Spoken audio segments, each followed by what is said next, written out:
बहुत समय पहले की बात है, जब भावनाएं और एहसास केवल कल्पनाएं नहीं थे, बल्कि सजीव प्राणी थे।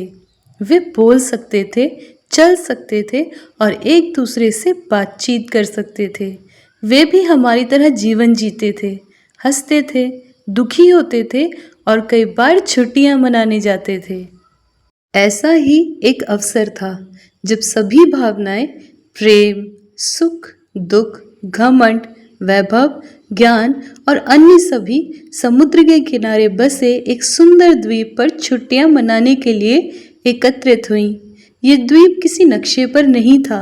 नीला समुद्र, लहराते पेड़ और चहचहाती चिड़ियां सब मिलकर एक स्वप्न सा वातावरण रचते थे।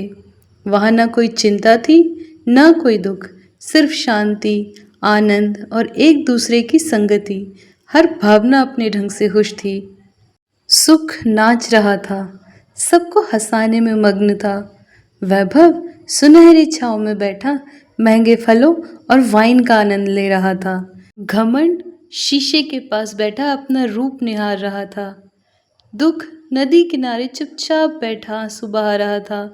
ज्ञान एक पुराने वृक्ष के नीचे बैठकर ग्रंथ पढ़ रहा था। और प्रेम प्रेम सबके बीच घूम रहा था, सबका ध्यान रख रहा था। वो हर भावना से बात करता, उनकी सुनता और उनकी छोटी छोटी ज़रूरतों को पूरी करता। प्रेम दिखने में सादा था, लेकिन उसकी उपस्थिति सबके लिए सुखदाई थी। कुछ दिन ऐसे ही हंसी खुशी में बीते, पर एक दिन आकाश में काले बादल घिर आए। तूफान की चेतावनी दी गई। एक भयंकर तूफान आ रहा है, सभी को तुरंत द्वीप छोड़ना होगा। चारों ओर अफरा तफरी मच गई। तेज हवा चलने लगी, समुद्र की लहरें उग्र हो गईं, पेड़ झुकने लगे और आकाश में बिजली कड़कने लगी। सभी भावनाएं जल्दी जल्दी अपना सामान समेटने लगीं। किनारे पर कई नावें खड़ी थीं। हर कोई भागने लगा। प्रेम हमेशा की तरह शांत था। वो अभी भी द्वीप को निहार रहा था, पेड़ों को, फूलों को, समुद्र को। उसका दिल अभी वहां से जाने को नहीं कर रहा था। उसे सबकी यादें समेटनी थी। वो आखिरी तक रुक गया। जब अंततः प्रेम ने जाना चाहा, तब तक सभी नावें जा चुकी थी। वो किनारे पर खड़ा हो गया, अकेला, भीगा हुआ, हवा से कांपता। तभी एक सुनहरी नाव उसके पास आई। उसमें वैभव सवार था। नाव भरी हुई थी सोने, चांदी और कीमती सामान से। प्रेम ने पुकारा, वैभव, मुझे अपनी नाव में ले चलो कृपया। वैभव ने कहा, माफ करना प्रेम, मेरी नाव पहले से ही मेरे धन से भर चुकी है, तुम्हारे लिए जगह नहीं है। नाव आगे बढ़ गई। कुछ देर बाद एक चमकदार नाव आई। उसमें शीशे जड़े थे और सुगंध फैली हुई थी। उसमें घमंड सवार था। प्रेम ने पुकारा, घमंड, कृपया मुझे अपनी नाव में ले चलो। घमंड ने उसे ऊपर से नीचे तक देखा और कहा, तुम्हारे पैर गंदे हैं, मेरी नाव बहुत सुंदर है, मैं इसे गंदा नहीं कर सकता। वो भी निकल गया। तभी एक मटमैली सी नाव आई, धीमी गति से। उसमें दुख बैठा था। प्रेम ने धीमे स्वर में कहा, दुख, मुझे ले चलो। दुख ने उदास होकर उत्तर दिया, माफ करना प्रेम, मैं अभी बहुत दुखी हूँ, मैं अकेला रहना चाहता हूँ।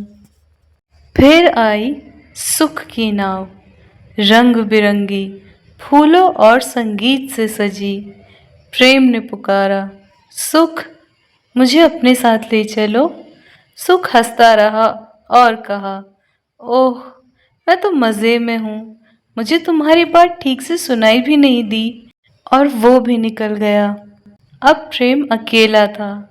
बादल गरज रहे थे, बिजली चमक रही थी, लहरें डरावनी हो गई थी। प्रेम चुपचाप खड़ा था। तभी एक छोटी सी लकड़ी की नाव आई, सादी, साधारण, बिना किसी सजावट के। उसमें एक वृद्ध बैठा था, शांत, स्थिर, गंभीर। उसने बस इतना कहा, आ जाओ, अभी भी समय है। प्रेम कुछ ना समझ सका, लेकिन उसकी आवाज में अपनापन था। प्रेम उस नाव में चुपचाप बैठ गया। नाव धीरे धीरे चली, तूफान में हिचकोले खाती मगर स्थिर। जब वे किनारे पर पहुंचे, तूफान थम चुका था, आसमान साफ होने लगा था। प्रेम नाव से उतरा और चारों ओर देखा।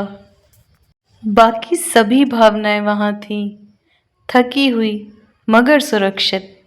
प्रेम उस वृद्ध की ओर मुड़ा और पूछा, आप कौन हैं? आपने मेरी मदद क्यों की? उससे पहले ज्ञान आ गया। उसने मुस्कुरा कर कहा, ये समय है। समय? प्रेम ने हैरानी से पूछा। हाँ, ज्ञान ने कहा, क्योंकि सिर्फ समय ही प्रेम का असली मूल्य जानता है। समय जानता है कि प्रेम क्या कर सकता है। वो जोड़ों को जोड़ता है, घाव भरता है, जीवन में शांति लाता है। ज्ञान ने आगे कहा, जब हम समृद्ध होते हैं, हम प्रेम को भूल जाते हैं। जब हम घमंडी होते हैं, हम प्रेम को गंदा और साधारण समझते हैं। जब हम दुखी होते हैं, तो हम प्रेम को अपने आसपास नहीं आने देते। जब हम खुश होते हैं, हम प्रेम की ज़रूरत महसूस नहीं करते। लेकिन समय हमेशा देखता है, इंतज़ार करता है और अंततः वही हमें याद दिलाता है कि प्रेम सबसे ज़रूरी है। प्रेम ने आकाश की ओर देखा, जहाँ समय की नाव धीरे धीरे दूर जा रही थी। क्या मैं फिर समय से मिल सकूंगा? प्रेम ने पूछा। ज्ञान ने मुस्कुराकर कहा, तुम हमेशा समय के साथ हो और समय तुम्हारे साथ है। पर सवाल ये है कि क्या समय निकलने तक तुम अपने मूल्य को नहीं समझोगे? हेलो दोस्तों, तो ये थी हमारी बहुत ही खूबसूरत कहानी।